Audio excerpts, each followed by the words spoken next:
Welcome to my kitchen. My name's Barbara and today I'm going to make for you a side dish.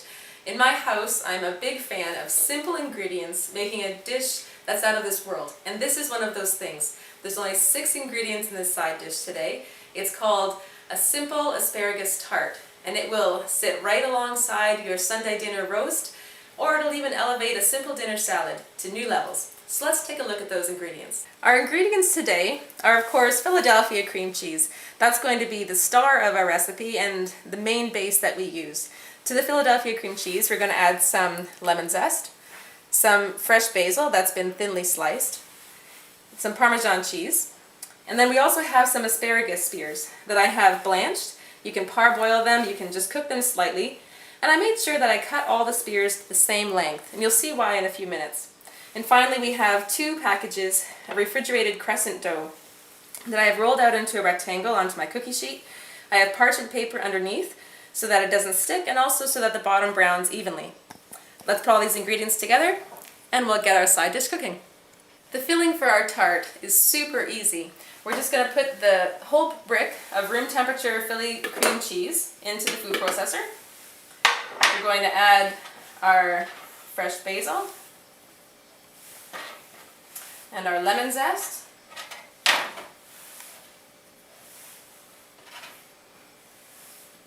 and give it a whir.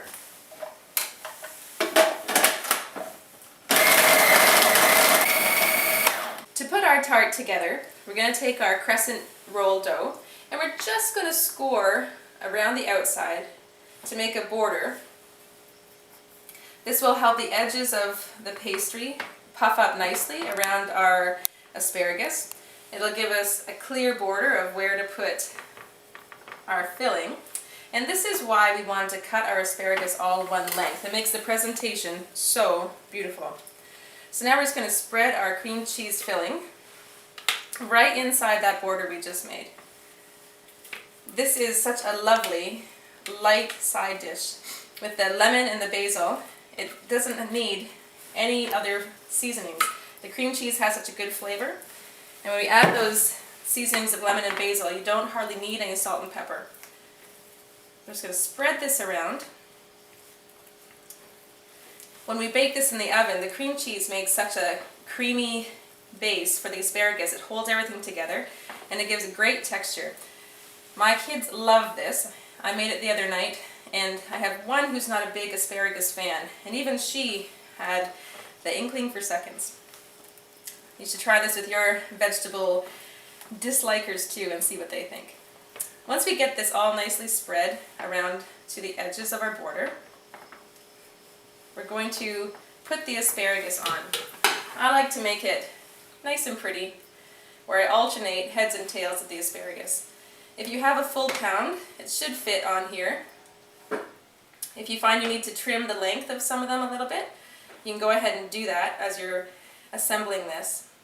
But if you get them nice and tight, you have a full, beautiful arrangement of asparagus. So I'll continue doing this, and we'll come back in a second. The final step before baking is we're going to put some cheese on the top of the tart. Today I'm just using grated Parmesan. When I made it for my family the other day, we used some 2-year-old white cheddar, and it was lovely too. You could also use mozzarella.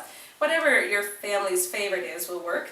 I like to use a white cheese just because it shows off nicely against the asparagus.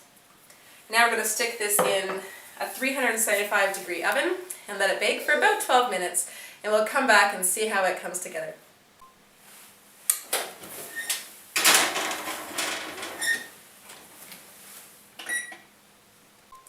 It's been 12 minutes, and I have to tell you, it's been hard to wait for this moment to take it out of the oven. The tart smells so good.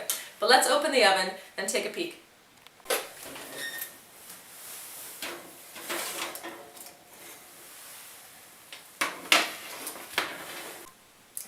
This simple side dish will serve about 8 people, depending on how large you want to cut the squares. When I serve it, I just cut it down the center with a pizza cutter and then into 4 strips crosswise. It's delicious, and it is so simple with simple ingredients and simple preparation. You can have it on the table in no time. I hope you try it, and I hope you love it. Happy cooking!